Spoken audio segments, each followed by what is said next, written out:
sóbò ni. Ìwọ gbá swimming pool sóbò ti ẹni. Tí bọ́lọ́gì àti kìíní ṣe ń sùn tó ń lu ẹnu òbò tiẹ̀.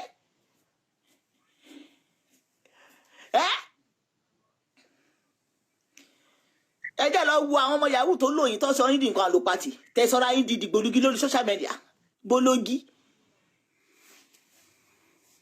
Kọ́sítọ́mà èló ni gbogbo ṣọ́ọ̀bù yẹn tó dúró sí ẹ ti wo eṣin ló yọ owó mi ẹ ti dòkúta bá síìtì yín yẹn ẹ ti kó bára yín èmi ìyá kàṣẹ́ẹ̀tì mo sọ bẹ́ẹ̀ fún yín kì í ṣe pé torí ìwà tẹ́ ẹ hù yìí ìwà àkóbálẹ̀ kó bára yín àwọn ọkùnrin tó ń ṣe lánàá wọ́n ti dẹni àbùkù láwùjọ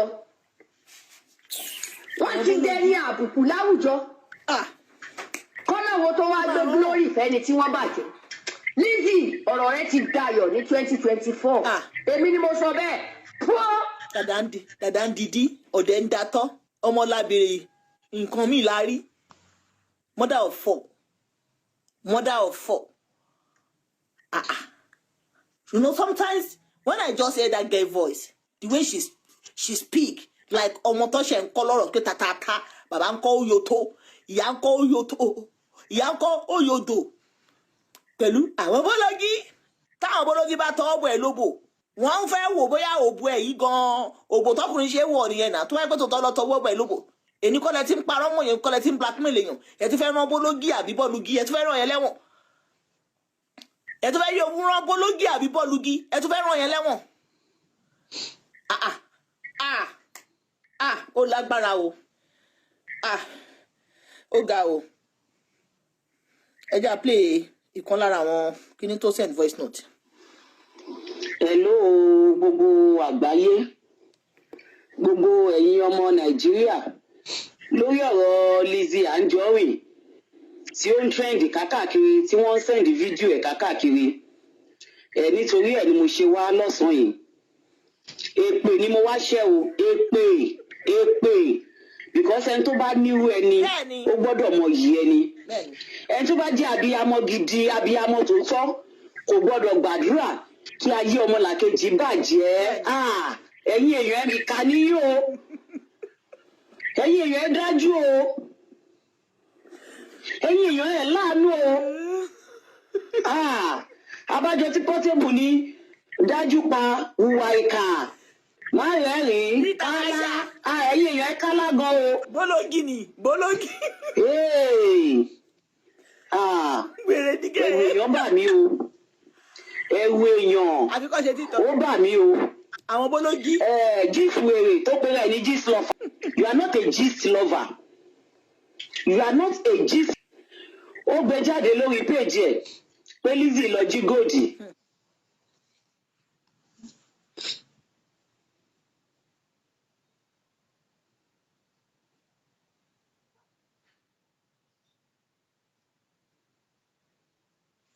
$1.6 million. Kábíyèsí Elédùmarè. ṣé ó gbọ́dọ̀ ẹni tó wà ní gist lover yẹn ó gbọ́dọ̀ ṣẹ̀wọ̀n. kò tiẹ̀ ní ṣẹ̀wọ̀n máa parẹ́ máa yẹ lára. nígbà tó wá rí i pé kò tí nǹkan tó ṣẹlẹ̀ sí Lizzy ò tí ì ṣẹlẹ̀ nígbà yẹn o kò tí ì ṣẹlẹ̀ o kò tí ì lọ sọ́jà pé òun fẹ́ lọ ra nǹkan o kò tí ì lọ sọ́jà o ní gist lover ti gbé jáde pé gist madness ló ti gbé jáde pé Lizzy lọ jí góòdù 1.6 million.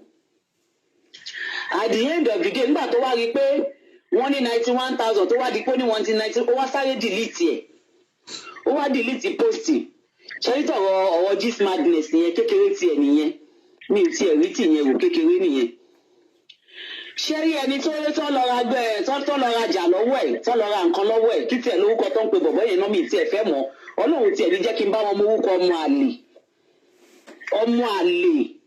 ọmọ àlè ẹni tó wọ́n níṣẹ́ dé tòun tó gbà ọmọ àlè burúkú tó wọ́n níṣẹ́ dé tòun èèyàn rajà lọ́wọ́ ẹ̀ láti November last year. a sì máa ṣe calling. láti November last year ó dẹ̀ ní phone number ẹni yẹn lọ́wọ́ ní WhatsApp number ẹni yẹn lọ́wọ́. àwọn bọ́lọ́gì.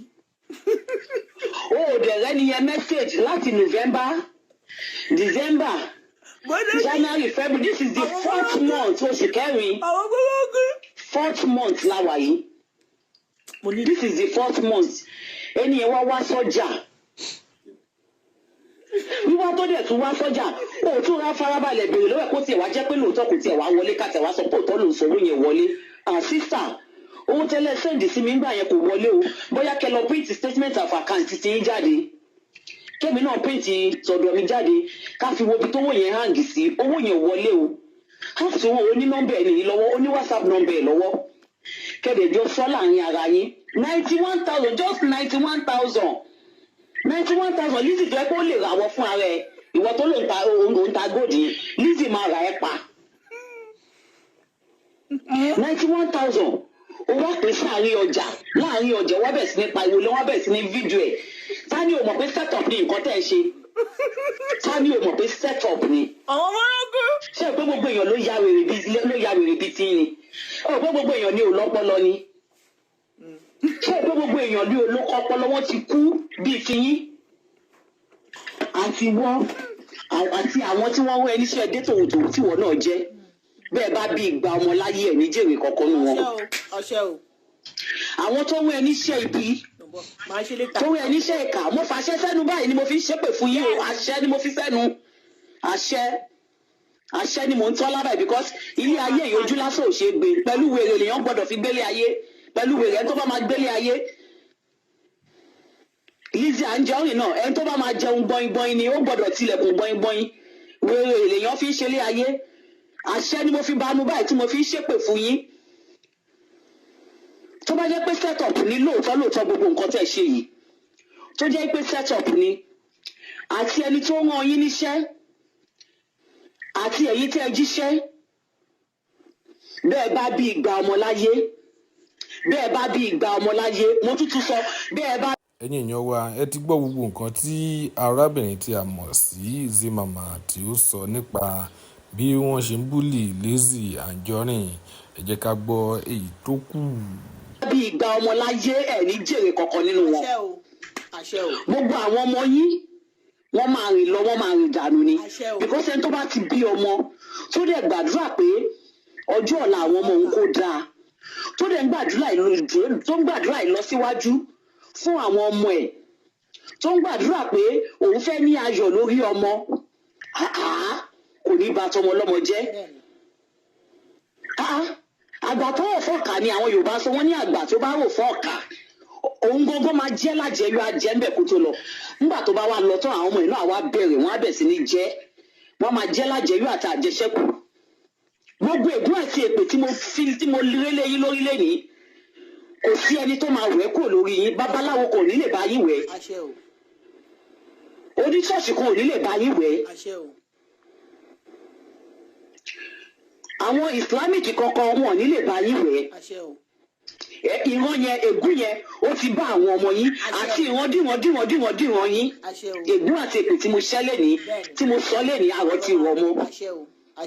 Àrọ̀ ó ti rọ̀ mọ́. Kí ló dé tẹ dájú báyìí? Èyí ó mà dájú o. Èyí ó mà níkà o. Èyí ó mà lójú àánú o. Ẹ̀yin èèyàn ẹ̀ mà kí wo ọjọ́ ọ̀la o. Èní nìkan màlẹ́ máa ń rí o. Àwọn bólógì. Ṣé ẹ ti gbàgbé pé nǹkan tá a bá ṣe léde ọ̀rọ̀ ìtàn ní lọ́la? Àwọn Yorùbá ní àṣegbé kan ò sí. Wọ́n ní àṣepamọ́ ló wá sẹ́wọ̀n pẹ́lẹ́. Adìyẹ ìranà ni kì í máa ṣohun àjẹgbé. Gbogbo ẹ̀yin tẹ́ wà lórí social media tẹ́ ń ṣe rádaràda tẹ́ ń ṣe rédèrèdè tẹ́ ń pa àwọn ọmọlàkejì lẹ́kún tẹ́ ń bá yí àwọn ọmọlàkejì jẹ́ tó pé ẹni fẹ́ ní famous ẹ fẹ́ lókìkí. Wọ́n lè ní láyé. Nítorí pé ẹ fẹ́ káwọn èèyàn mọ̀ yín. Tẹ́ ń fẹnu bà àwọn èèyàn. Ẹ ń tẹ ògo èèyàn mọ́lẹ̀ èèyàn wá fẹ́ lókìkí. You can call in +4915217828. Ẹ bá wa ṣépè fún wọn. Nǹkan tẹ́ bá mọ̀ pé wọ́n deserve ẹ bá wa fún wọn jẹ. You guys ẹni tí wọ́n fẹ́ pò wọlé ojú òpó ti sílẹ̀.